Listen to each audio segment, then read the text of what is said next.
विवाह होना है तो दूल्हा बन के जाना है तो आपको सजना पड़ेगा ना। भगवान शंकर ने कहा हाँ सजना तो पड़ेगा।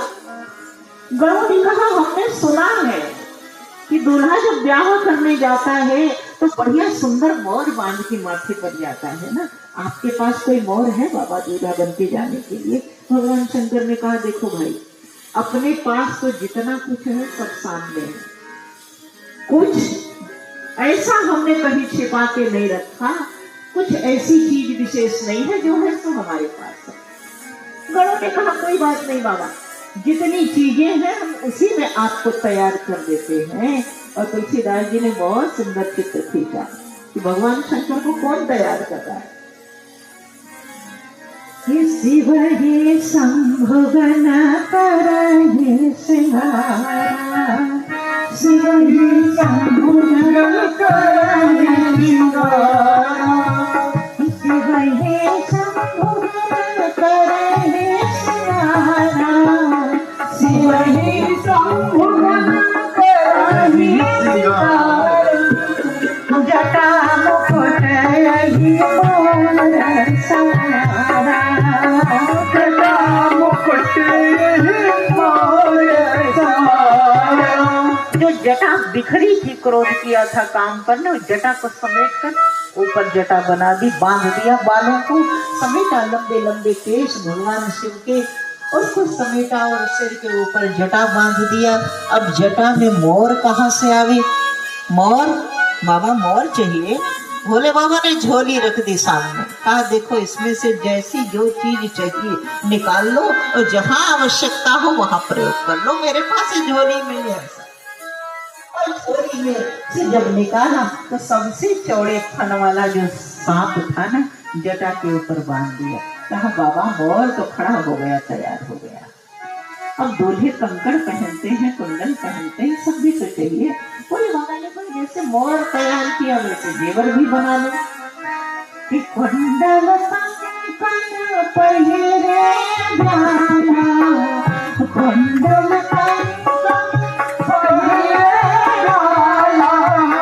तन विभूति पटके हरि खाना, तन विभूति हरि पटके खाना, ससिला सुंदर सिया गंगा, ससिला नयन तीनों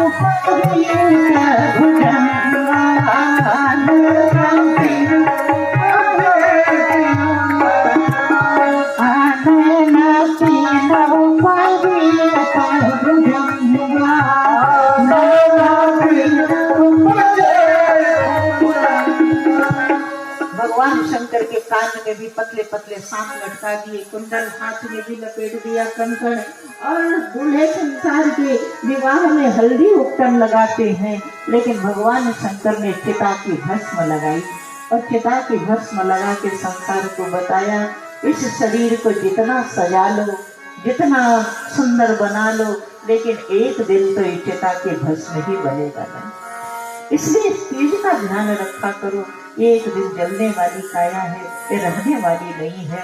और चाहे जितने कुंडल कंकन सोने के पहन लो, लेकिन इतना जान लो कि जिसने कान से भगवान की कथा नहीं सुनी, भगवान शंकर कान में कुंडल सर्प का लगाते हैं, मानो कहते हैं वो कान नहीं है, श्रवण रंध्र अहिभवन समाना।